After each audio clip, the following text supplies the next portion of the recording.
ገና ገሃድ የለውም ላላችሁኝ ለእናንተ ነው ይሄንን መልስ ይዤ የመጣሁት።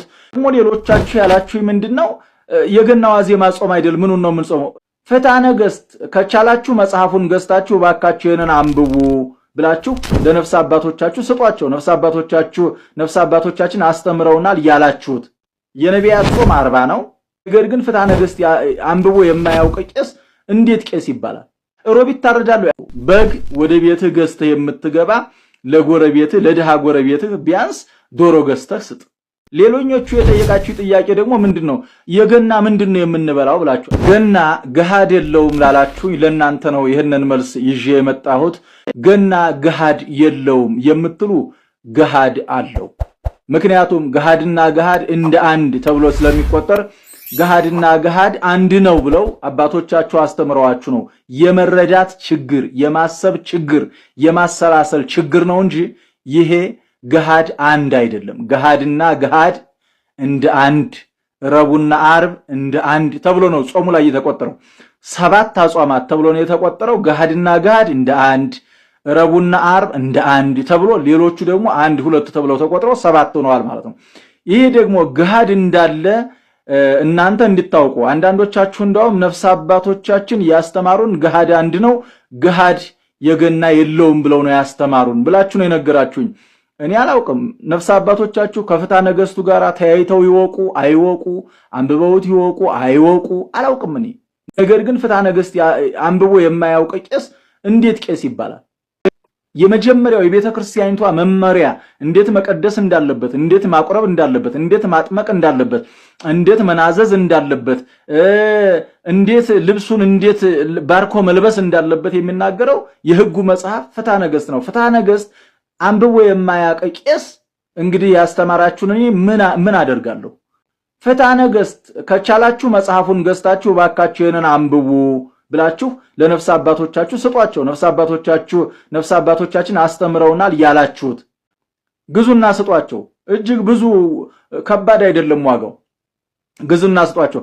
መጽሐፉን እንኳን ገዝታችሁ መስጠት ካልቻላችሁ ደግሞ ሶፍት ኮፒውን አውርዱና ስልካቸው ላይ፣ አሁን ስማርት ስልክ ነው ሁሉም ቄስ ይዞ የሚንቀሳቀሰው፣ አውርዱና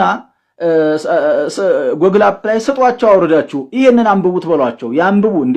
በዚህ መጻሕፍት በሙሉ ጎግል ላይ ተጭኖ ባለበት ዘመን እንደው የኋላ ቀርነት ንግግር መናገር ጥሩ አይደለም። ይሄ አሁን መረጃውን ልስጣችሁ ለአባቶቻችሁ ገሃድ አንድ ነው ብለው ላደናገሯችሁ አባቶቻችሁ እንድታስተምሩ ፍትሐ ነገሥት አንቀጽ 15 ቁጥር 567 ላይ 567 አንቀጽ 15 ቁጥር 567 ላይ የገናና የጥምቀት ዋዜማ ገሃድ ብሎ አስቀምጦት ታገኙታላችሁ።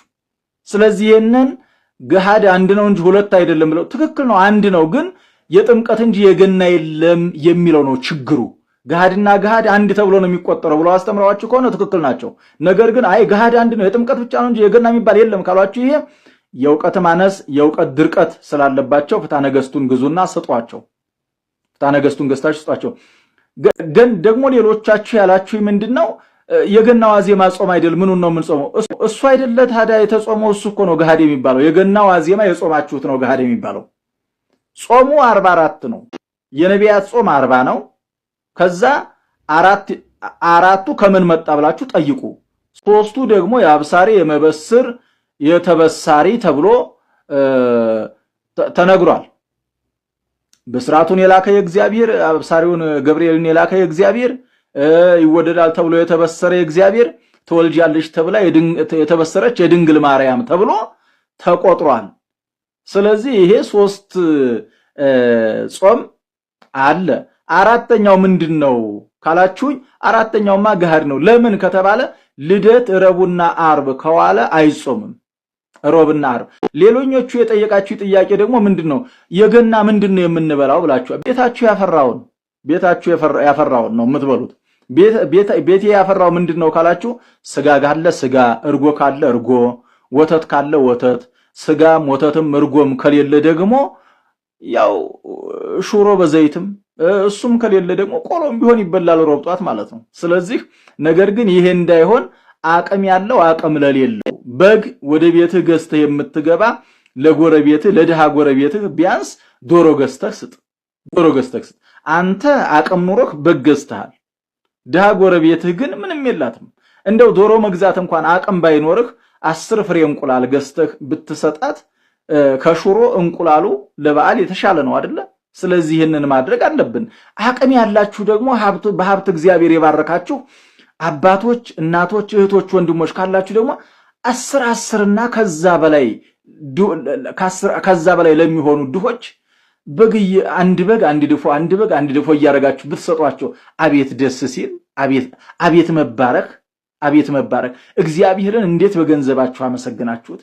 እና ስለዚህ ምንድነው የምንበላው ላላችሁኝ ሰዎች የምትበሉት ቤታችሁ ያፈራው ነው። ሙክት ካለ ሙክትን ጎተት አርጋህ አርደብላ።